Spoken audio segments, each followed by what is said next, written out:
हे guys what's up, welcome back again. तो जिस movie का आज हम एक्सप्लेनेशन करने वाले हैं उस मूवी का नाम है लाइफ इन अ ईयर, जो कि 2020 में रिलीज हुई ड्रामा रोमांस मूवी हैगी, जिसको IMDb पे 6.1 की रेटिंग मिली हुई है।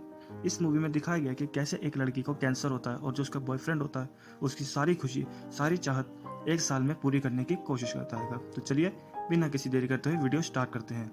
तो हमें वीडियो की स्टार्टिंग में दिखाया जाता है एक लड़का जिसका नाम होता है डैरिन, जो कि सुबह उठा होता है। तो उठते के साथ ही वो लड़का जॉगिंग पे चला जाता है।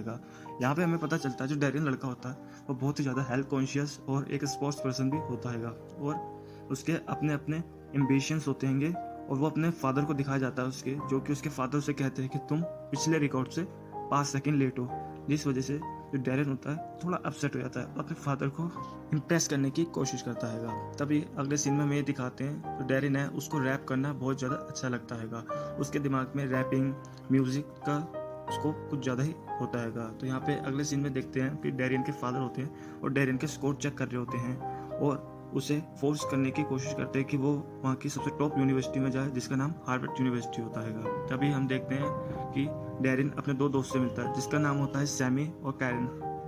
तो वो दोनों बताते हैं कि आज रात को वहाँ पे एक कॉन्सर्ट होने वाला है, एक पॉप सिंगर एक कॉन्सर्ट करने वाला होता है और वो उससे वहाँ पे चलने को फोर्स करते हैं। तो यहाँ पे तीनों उस कॉन्सर्ट में जाते हैं। वहाँ पे देखते हैं जितनी भी टिकट होती है वो हाउसफुल हो चुकी होती है, पर ये तीनों कॉन्सर्ट देखना होता है, जिस वजह से वो जाने के ज़्यादा फोर्स करते हैं। तो वहाँ पे एक लड़की होती है और डैरिन उसे देख लेता है और वो उसे पूछता है कि क्या तुम वहाँ पे अंदर जाने दोगी।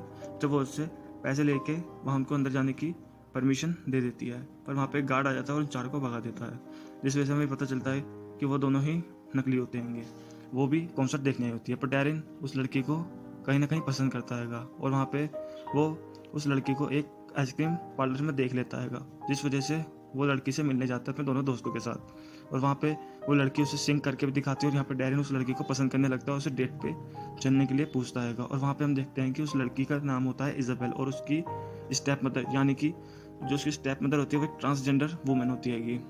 तो यहाँ पे इजाबेल को जो डैरिन होता है वो बहुत ज़्यादा ही डिसेंट बॉय लगता है, बहुत ज़्यादा ही एक साधारण यानी कि नॉर्मल सा लड़का लगता है और वो उसे ज़्यादा भाव नहीं देती।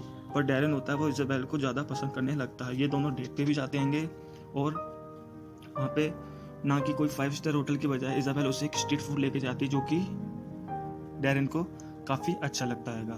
और अगले सीन में हम ये देखते हैं डैरिन उसे कुछ ज़्यादा ही पसंद कर रहा होता है, उसके साथ टाइम स्पेंड करने लगा होता है इजाबेल के साथ। और यहाँ पे एक दिन डैरिन के फादर उसे इजाबेल लड़की के साथ घूमते हुए देख लेते हैं, जिस वजह से वो शॉक हो जाते हैं, क्योंकि यहाँ पे हमें ये पता चला है जो डैरिन के फादर हैं उसकी डैरिन से कुछ ज़्यादा ही उम्मीदें होती हैं कि वो एक अच्छी यूनिवर्सिटी में जाए, एक अच्छा बिजनेसमैन बने, क्योंकि डैरिन के फादर होते हैं वो भी एक बिजनेसमैन होते हैं और उसे भी चाहते हैं कि वो भी एक हार्वर्ड यूनिवर्सिटी में जाए और अच्छे स्कोरों से पास हो, जिस वजह से वो भी उनका बिजनेस संभाल सके और एक अपने पैरों पे खड़ा हो जाए। पर डैरिन उनकी बातें निगलेक्ट करके इजाबेल के साथ टाइम स्पेंड करता रहता है।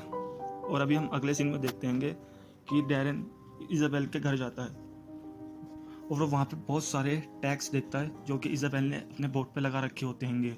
और यहाँ पे हमें पता चलता है ये सारी उसकी ख्वाहिशें होती हैं, उसकी विशेष होती हैं कि वो अपनी ज़िंदगी में ये सारी चीज़ें एक बार करे। और यहाँ पे इजाबेल और दोनों बात ही कर रहे होते हैं और आपस में ये किस करने लग जाते हैं, जिस वजह से जो डैरिन होता है वो भी ज़्यादा फ्लो में बह जाता है और उसके बाल पकड़ लेता है, उसे आई लव यू कहता है। और तभी जो इजाबेल होती है वो अपने बाल हटा देती है, जिस वजह से जो डैरिन होता है वो बहुत ज़्यादा शॉक हो जाता है उसे देख के, क्योंकि उसके सर पे एक भी बाल नहीं होता। इस वजह से डैरिन बहुत ज़्यादा शॉक हो जाता है और इजाबेल उसे समझाने की कोशिश करते हैं कि वो दोनों एक साथ नहीं रह सकते, जिस वजह से डैरिन कहता है कि हम क्यों नहीं रह सकते, पर वो साफ मना कर देती है। पर डैरिन भी यहाँ पे बहुत ज़्यादा शॉक और डिसअपॉइंट हो चुका होता है इजाबेल का ये रूप देख के। तो यहाँ पे हम सीन में देखते हैं कि डैरिन अपने दोनों दोस्तों के साथ बैठा होता है, सैमी और कैरन, और उनको इस पूरे इंसिडेंट्स बताता है, उसको उनको पूरी एक कहानी बताता है कि उसके साथ क्या हुआ होता है। तो ये दोनों बहुत ज़्यादा शॉक हुए होते हैं। तो यहाँ पे हम देखते हैं अगले सीन में डैरिन इजाबेल के घर जाता है कुछ फ्लावर्स लेके, पर इजाबेल उसे मना कर देती है कि तुम मेरे घर मत आओ। पर वो दोनों मिलते हैं आपस में और उनमें प्यार भी होता है, पर इजाबेल साफ मना कर देती है कि उनके बीच कुछ नहीं हो सकता।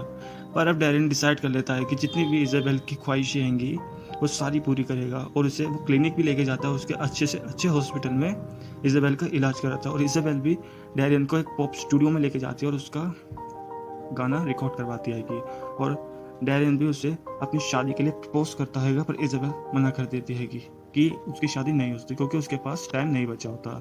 इजाबेल डैरियन के घर आती है अपनी स्टेप मदर के साथ। उसकी स्टेप मदर का जो नाम होता है उसका नाम होता है फिल, और यहाँ पे जो डैरियन के फादर होते हैं वो इजाबेल को और उसकी मदर को नीचा दिखाने की ज़्यादा कोशिश करते हैं। वो दिखाते हैं कि जो डैरियन है वो बहुत ज़्यादा अपर क्लास लड़का होता है। डैरियन अगले दिन इजाबेल के घर जाता है, उसे कन्विंस करने की कोशिश करता है कि अगर वो उससे शादी नहीं कर सकती तो आखिरकार वो मेरे साथ रह तो सकती है और मेरी दोस्त बन के रहती है, वो खुश हो जाती है। और अगले दिन ही डैरियन इजाबेल के साथ निकल पड़ता है उसकी लाइफ को एंजॉय कराने।